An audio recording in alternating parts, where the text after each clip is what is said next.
It was like that for a couple of years. Really? After that, yeah, we had a car that with a Mazda 323, where the radio would not turn off even when the car was turned off for years after, until we. What kind of car did your brother have? He had a little Jeep. Oh, yeah. But I think that at the time he died, he had already gotten rid of it, and he was just using my parents' little Toyota. When he died. But so that was very strange, right? Very strange. I have never heard of anything similar to that at all, ever. And like I said, I asked for that. I needed proof that my brother was okay. Yeah, right. Yeah. I didn't want to just. I didn't find that faith was enough over and over and over again. That's when it started. Yeah. That's when it really started. Yeah. Shit. I like what I've told you so far is just the tip of the iceberg. Right. Yes. And so I'll tell you another couple of really good instances that happened, or stories, I guess. So near the end of August, my mom and I started going to the Spiritualist Fellowship Church. Okay. Yeah, you're saying. Yeah. She convinced me to go. I was not keen on it. I was very skeptical of the mediums, but I thought, we're not paying anything. Right. And how was your mom with this stuff? Like, say on a scale of 1 to 10 prior to your brother dying, how was he with how was she with the paranormal?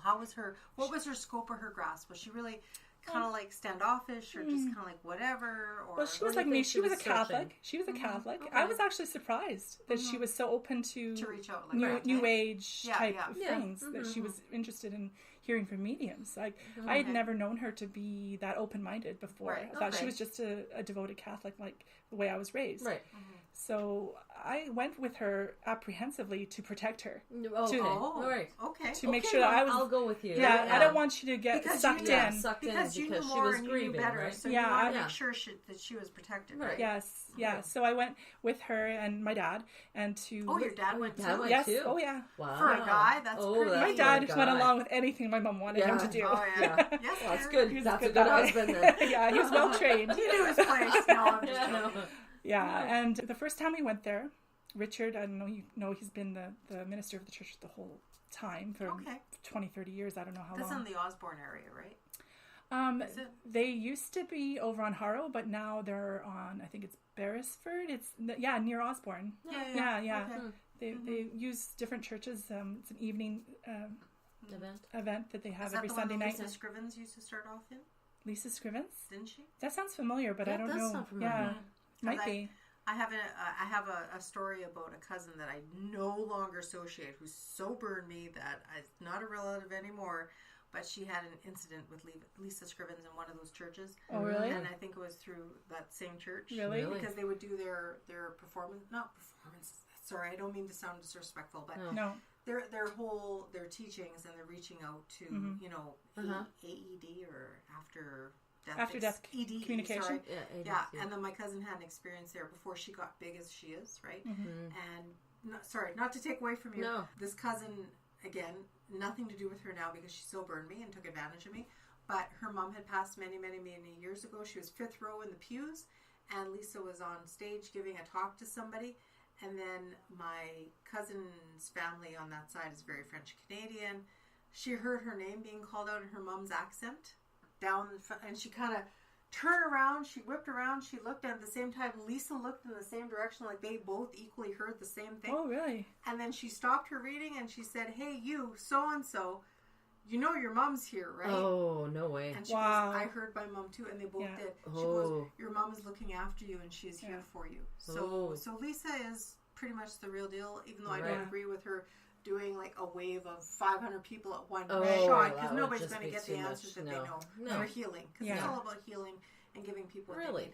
So anyway, sorry to turn back, but I think that was her origins, perhaps, was with the spiritual church. There's another one church that's spirituals as well, called the Winnipeg Spirituals Church too, that was out in the North End. Oh, okay. Yeah, that we were going there too. I'll have to look into it, because I think so I mean, it is legit. It is a legit feature that they function for people that are looking for answers, and they need guidance. It definitely helped us through the healing process, because the more we went, like I said, that first time we went, I got a message from Richard. We got a message from Richard that he described the inside of our home. We had this brown wicker chest with John's belongings in it that we're keeping in the hallway. And he described it's in this hallway. You turn left and it's under this picture. He described it exactly where it was.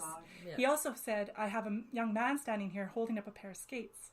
Oh. So That to me was like, that was the first message we got. He would have no knowledge or benefit from first time in the church. Yeah. Wow. He knew no history of us. Right. Yeah.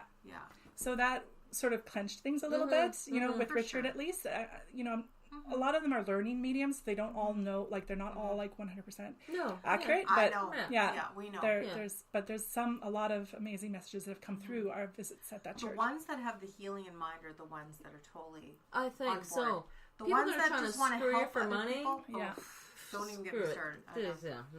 So one of the weird things that happened that late August is that one of the other church, the Winnipeg Spiritualist Church, there was Linda, who was the head of that church, gave us a message. And it was to do with, she was into astrology. Okay. So she was saying that night, the veil between this world and the next is going to be very thin.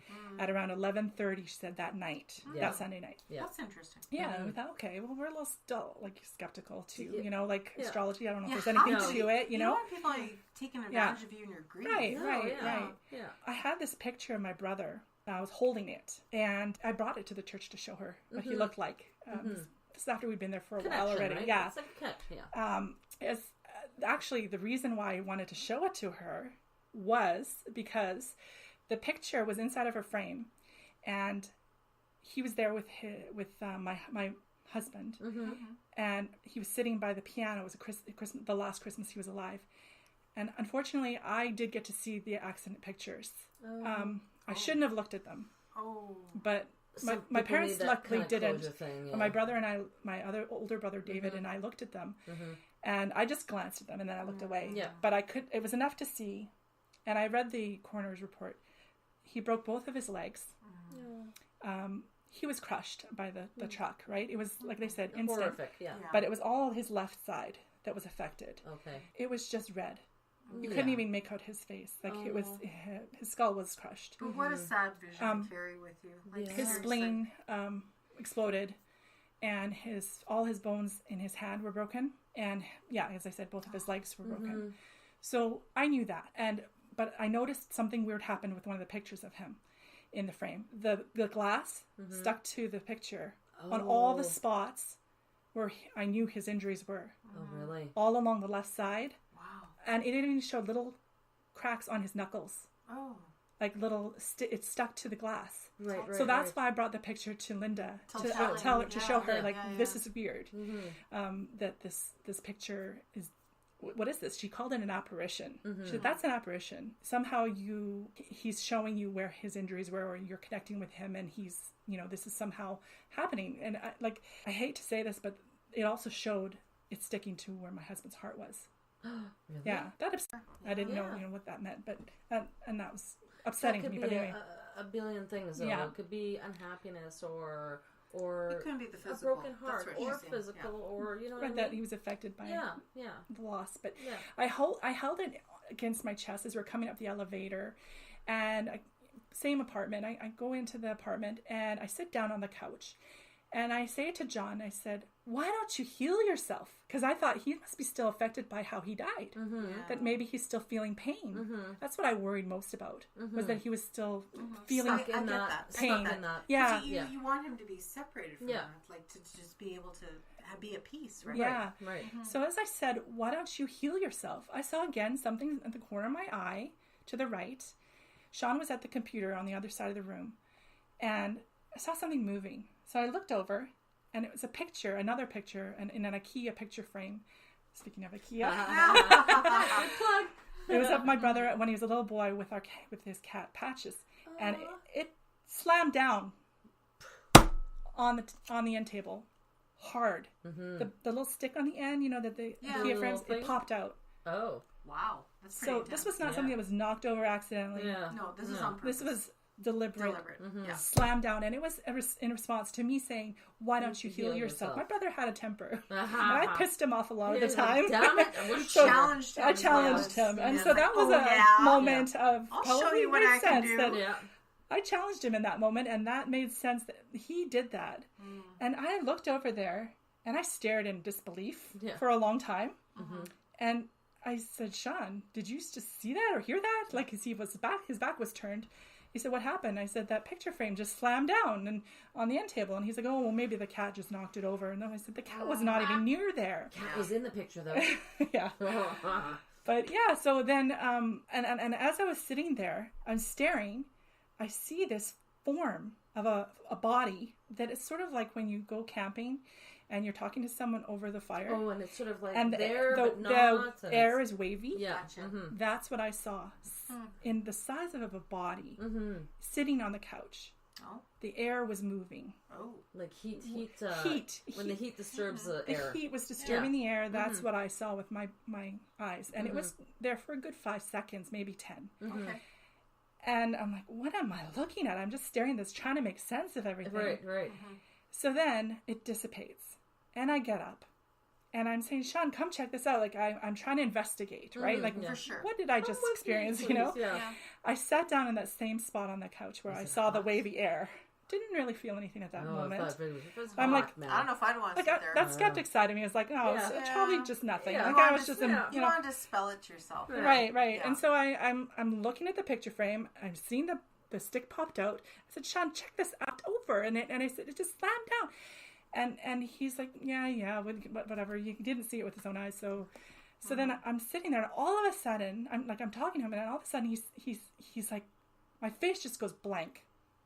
I'm looking at the wall, and he said, I look like I saw a ghost. Okay, but my face goes blank. My eyes go like just. All of a sudden, I felt pain all along the left side of my body. Just a shocking amount of pain. It made everything it just hit me, you know? And then I shut my eyes and all I saw was white. If you shut your eyes, you see black. Most people, right? Yeah, for sure. I saw white. Like blazing bright. Just white. Like my eyelids were white when I shut my eyes. And I was in the moment, like the pain dissipated very quickly. It was just like a shocking moment of pain all along the left side of my body and into my knuckles and everything. And he's like, what's wrong? You look like you saw a ghost, you know? And I said, and he ran over to my side to see what was wrong. And I tried to describe it to him. I said, this is the weirdest thing. And then I felt this doubling of myself, like an energy surrounding me. And I really feel that my brother was sitting right there where I was sitting. Right. That's what it felt like. Right. Okay. And that's why I felt that pain. Right. I was experiencing the pain he felt at the moment of death. He wanted to show me. Yeah. So I do you think that was to convince you? I don't know what it was. His soul was connecting with my soul. That's what I think. And that I was connecting That's a good way to say it, yeah. with him. And why I experienced the pain is still, to me, a question I'll always wonder about. Right. But when everything settled down, guess what time it was? Oh, really? Same time. Yeah, about 5 minutes after, it was 11:30. Around 11:30 when she said the veil would be very thin. Oh, okay, yeah. right, yeah, okay. And I got on the phone with my mom. I don't know if she called me or I called her, but she told me the weirdest thing happened to her. As she was leaving a restaurant with my dad, the same time, 10 minutes earlier, she said that she was walking out and she nearly collapsed. It felt like both her legs had just collapsed out from under her. Oh. My brother broke both his legs in the accident. So at the same time, both of us were experiencing what we asked Linda about later was she called it sympathetic pain. Okay. Yeah. And she said that it sounded like he connected with both of our spirits somehow simultaneously. Right. On a different plane or something. Yeah, at that time when the veil was so thin, he could either maybe hug us or whatever, but for some reason we were sympathizing and he had like the residual with the pain that he had experienced at the moment of death. Right. Yes. Yeah. I don't know why that is. Why would a spirit carry with them any pain from the moment of death? You know, you hope you would be done with that. You know what I mean? But it was still amazing, and it was like a screenshot of that day, sort of. You know what I'm saying? You know when things happen, and it's sort of like a memory is a memory, right? And you have these little bits that happen in your life, and that's like. It's like a screenshot of a moment, right? Yeah. And maybe sometimes that's the only thing you can share. I don't know. A lot of times when the mediums do give messages, they give how the person died. They feel it, right? Because they say, "Oh, I feel like choking." Yeah. Like it's somehow it's a communication device, or like to identify them. Because oftentimes even children only remember really traumatic experiences or really happy experiences. It's like if you think, "Oh, what happened when I was 5 years old?" Well, I don't know, but I do remember falling off the tree, or you know what I mean? True. It's something that is out of permanent. The norm. Yeah. Right? Because life is life. It's everyday kind of thing. But when something happens out of the norm, that becomes your sort of screenshot memory of that particular period in time, right? Yeah. Because otherwise, what are you going to do? You know, you